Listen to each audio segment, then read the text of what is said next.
welcome. You're welcome. Um, You're welcome. Welcome to Healthy Happy Hour.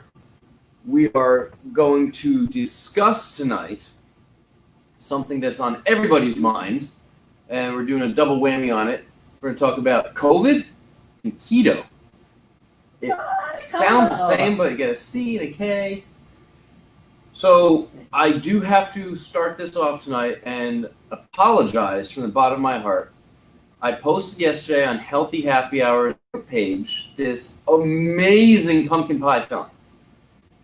So on the lab work that we did on my yearly, Oh.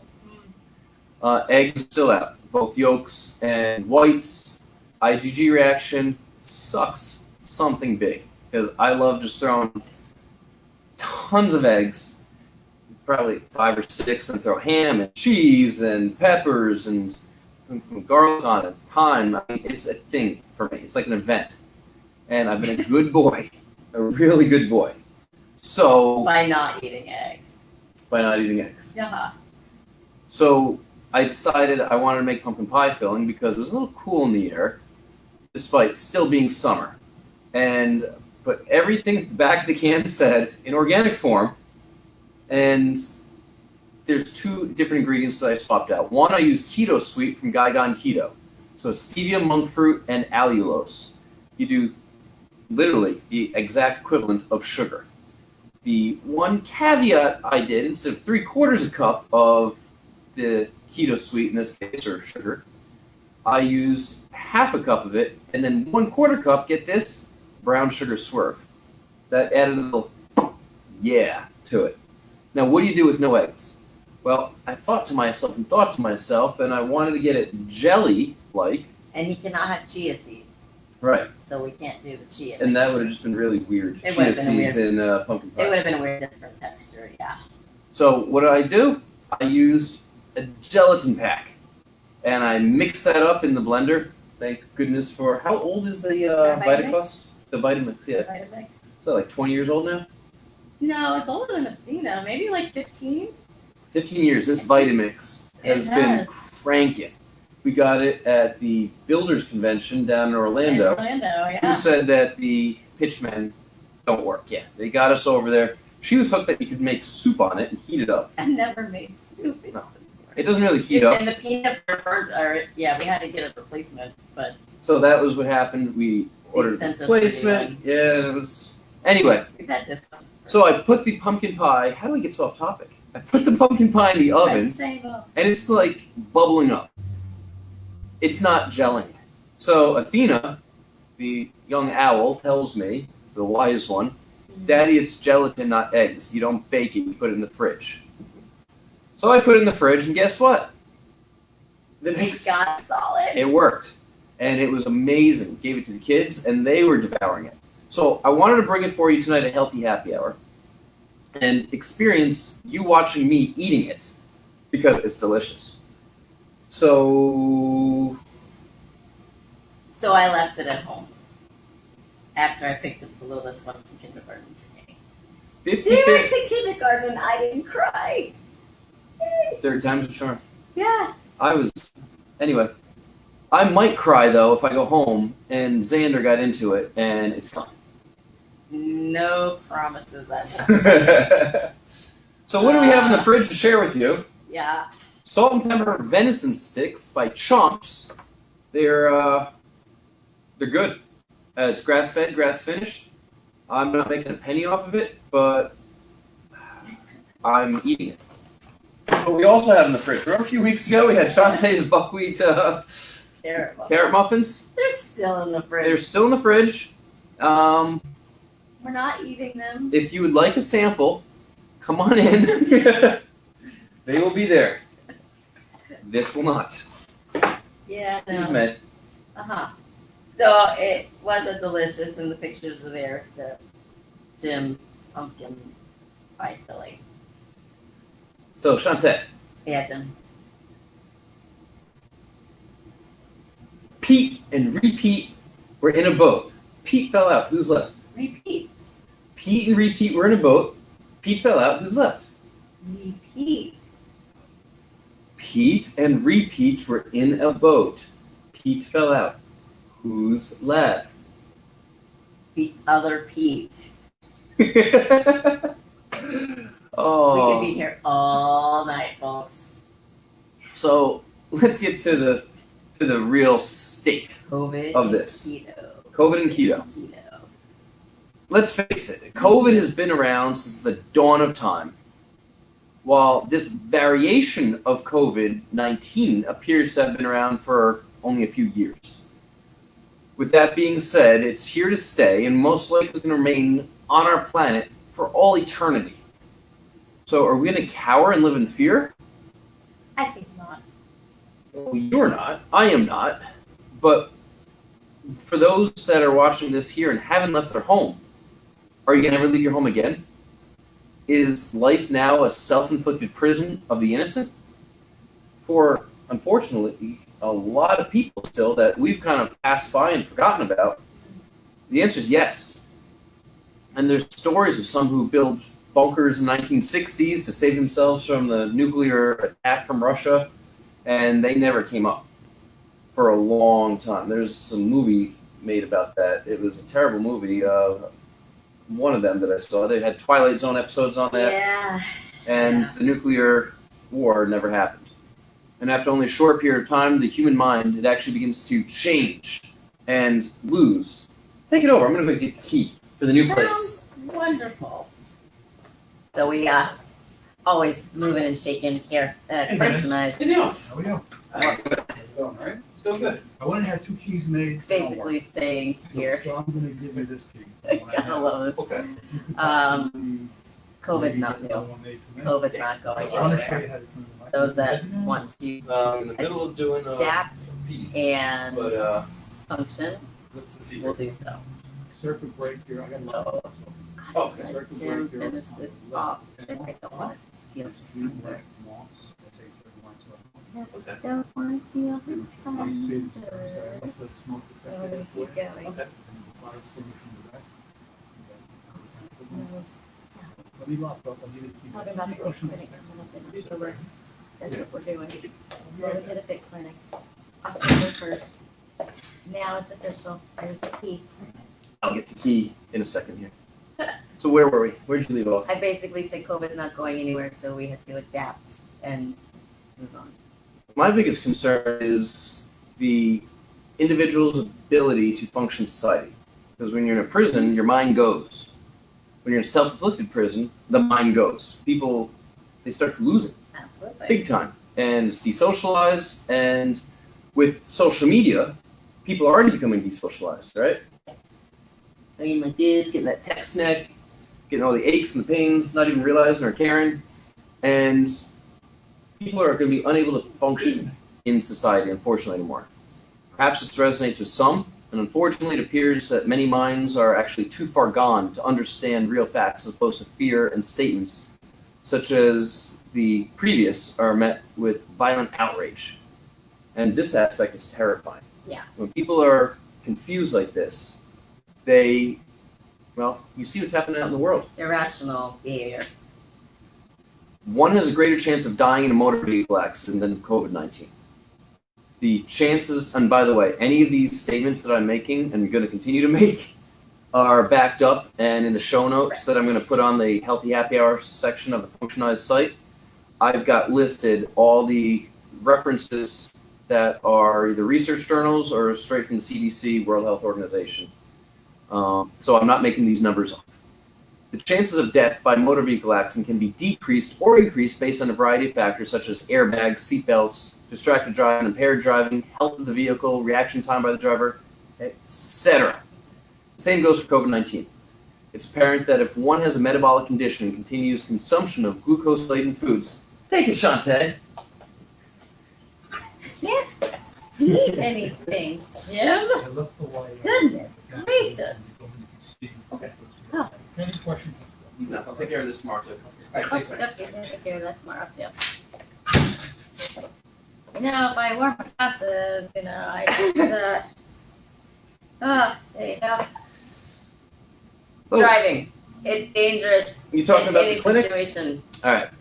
it's dangerous in situations. And the same goes here for COVID-19, especially if one has a metabolic condition and continues consumption of glucose-laden foods. As an elderly person lives in poor physical and mental conditions, such as an assisted living home, their chances of contracting and dying from the disease, along with many other diseases, is increased. Correct.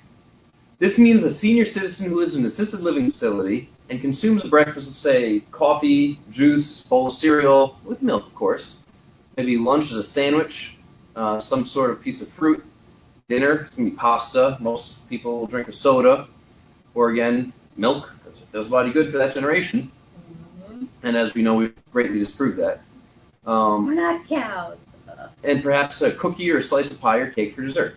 This is pretty normal and typical, isn't it? Very. And a lot of people say, oh, it's healthy. Oh, I'm eating wheat. Whole But grains. It's my whole grains. what this is doing, it's creating an extremely habitable environment for disease. And this, literally, I just described the standard American diet. Quite sad. There's no official one-size-fits-all treatment for COVID-19. And there's many different therapies being tested and tried. So the best we can do is just that, and let's do our best. Nothing's been around long enough to actually do proper studies and say, yep, this is for sure the treatment for this. So there's some ideas that I floated around, a lot of others have floated around, and in theory, some should work. Yes. And I'm not here to discuss any treatments, by the way. Just what can we do to reduce the risk of illness, create an inhabitable environment, inhospitable, piss poor environment for disease. Now, one thing that can be done is you can obtain the vaccine that was fast-tracked and may be out this month, which I have to write a separate article on this and do a podcast on this. From what I've read, if you have 20 micrograms of this vaccine, you got a 100% chance of getting side effects. The side effects can far outweigh the effects of the short duration of COVID. You can also develop an autoimmune disorder, and as with a lot of other vaccines, develop other conditions. For instance, the flu vaccine this year may actually increase signs and symptoms of COVID. Other vaccines in the past have actually caused narcolepsy in women that get so bad they die. Literally, they don't sleep.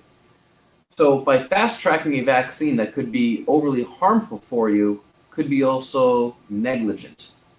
If it gives somebody peace of mind, great. But again, nobody should be forced to do anything against their will. And hey, if you're vaccinated, true, you may only have a 50% chance of actually preventing the disease.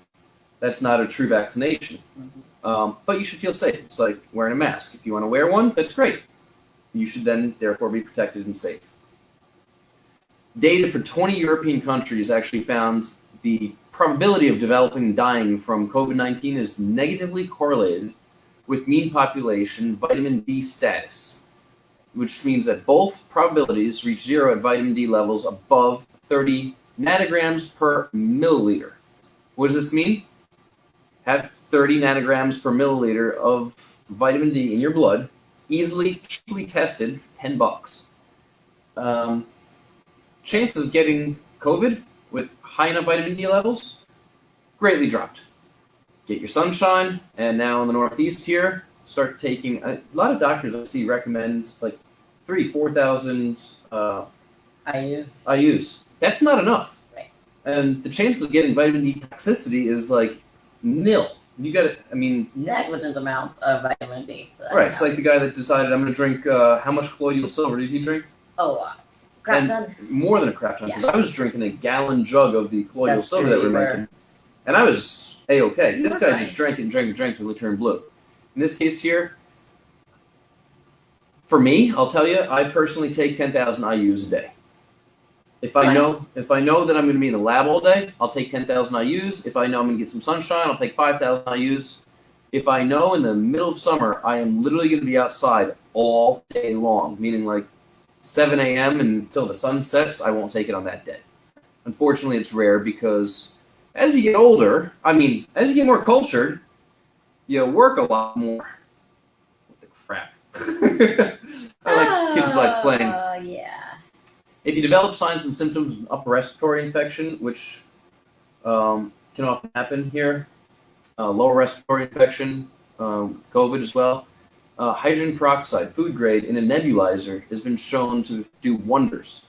Hydrogen peroxide, we clean everything in the lab as well with hydrogen peroxide. It's been shown to destroy COVID on surfaces. Yes, fact. Not something that is harmful and chemically induced that poison control has to be called if you get on your skin. So far safer and better. There's a Math Plus protocol that is being used in hospitals. That has been shown to definitely be helping a lot of people contract it.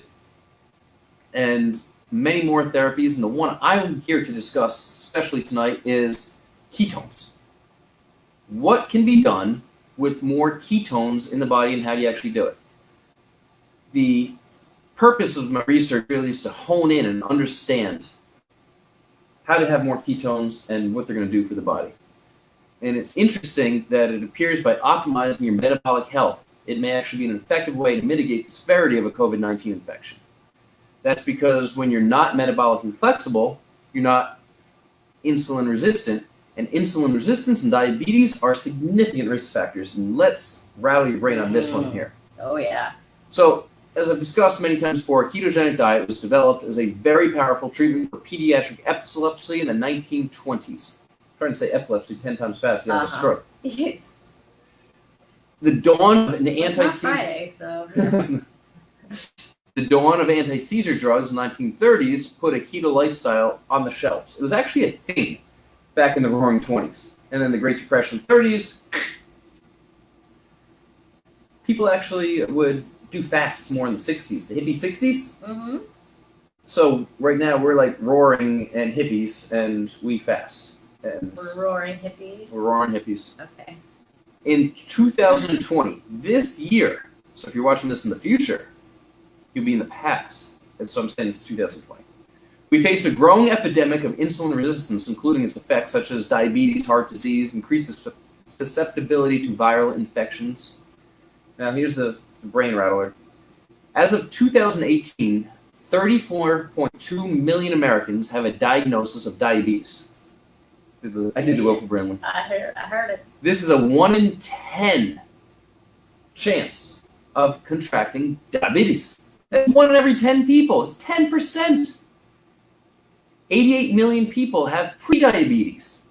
And in part, the increasing diagnosis is going to be going up. Because you get 88 million people that are about to have it. They're a spoonful of sugar away. Mm-hmm. Now, in 2017, diabetes was mentioned as a cause of death in a total of 270,702 death certificates. It's a lot of people that have died due to this disease. Now, diabetes may also be underreported, unlike COVID, which seems to be overreported, as a cause of death. Studies have found that only about 35 to 40% of people with diabetes who died had diabetes listed anywhere in the death certificate, and about 10% to 15% had it listed as the underlying cause of death. This means just 2 years ago, 28 million more Americans contract diabetes, which is preventable, than have COVID thus far. 28 million! A lot of people. What is everybody scared of contracting COVID when far more people have contracted and are dying of diabetes? It's just self-inflicted. Which is preventable. And that's why I brought this up as well, because having diabetes is greatly increasing the chance of COVID. So prevent diabetes, prevent COVID. It's being shown that those with insulin resistance are at far greater risk to contract diseases. Fact. Now, to better understand how this happens, let's delve into some science for a moment. There's 4 fuels in your body that is utilized on a daily basis, and each has its purpose. 4, I said, yes. There's 4 macros in this case. Number 1, the one everybody loves, carbohydrates. You got fats, you got proteins, and I'm going to throw in now ketones as the 4th source of fuel. Each can be manipulated either consciously or subconsciously or unconsciously to be positive or negative for your entire body, brain included. Carbs and fat are your two main sources of fuel. Carbs are your instant fuel, while fats take longer to break down and can be more of that long, slow burn. Protein is broken down into amino acids as your building blocks to repair and recover. Protein can be converted, though, into glucose through gluconeogenic pathways to be used as fat. Don't worry, I'll stop talking all sciencey in a few. Just bear with me so you can fully understand where I'm going for this. However, the ideal fasted fuel is ketones. Protein can be converted back into glucose through gluconeogenic pathways, but when you fast, protein can be used as an alternative fuel. But, like I said, ketones is the way to go. Our bodies were designed to utilize glucose as a primary fuel of choice. Once a carb is consumed, it's broken down in what's known as a glycolytic pathway. Carb is glycogen. Lytic means to break down, to slice. So we're literally slicing the glycogen. And it's either burned or processed through 10 steps before reaching a molecular state known as acetyl-CoA. Yeah, we're getting back to the citric acid / Krebs cycle. This then enters the citric acid cycle, and its substrates enter the electron transport chain to produce ATP, which is usable fuel. The consumption of carbs releases insulin into your bloodstream. And with the release of insulin, you turn off the processing of fat, which is beta oxidation, as fuel and begin lipogenesis, which is your way of building and storing fat. On the flip side, when insulin is low, as is during a state of ketosis brought on by fasting, a ketogenic lifestyle and or exogenous ketones, beta oxidation ensues and your body will use fat for fuel. Now remember that while there's 4 calories per gram of carbohydrates and protein, there's 9 calories per gram of fat. What does this mean? Means you can easily overeat. No, what this actually means is more energy is released with less grams of fat than carbs or protein. Fat has more energy in it. So you could actually eat less and have more go-go. Could eat less. You should. Let's just go with that. Remember that fat burning is turned off by a high level of carbohydrates, specific to the individual. With low levels of carbohydrates, you burn fat and generate ketones to burn as fuel. Levels of insulin are low at this point and will signal to your adipose cells, fat cells, to release body fat stored as triglycerides. This occurs, for the most part, in your liver. For those with an unhealthy liver, this process can be slightly inhibited. With increased beta oxidation, oxaloacetate is pulled out of the mitochondria, and as acetyl-CoA can no longer combine with oxaloacetate, there's a buildup of acetyl-CoA, and then converts instead to acetoacetate. This then gets converted into the big one. Drum roll, please. Beta-hydroxybutyrate. Beta-hydroxybutyrate enters the bloodstream as fuel. This is your ketones. With today's standard American diet, most individuals never reach the ability to allow their bodies to experience fuel by ketones. The constant consumption of high glycemic foods keeps insulin raised and eventually leads to weight gain, and worse yet, insulin resistance. Without the ability to shuttle glucose into cells, as insulin does, excess glucose is allowed to float around freely. And glucose is very rigid. The structure is very rigid, and therefore damages both epithelial lining, which is your blood vessels, as well as nerves. This is where you can start to plaque up, get heart disease, and nerve damage, that numbness that individuals with diabetes experience.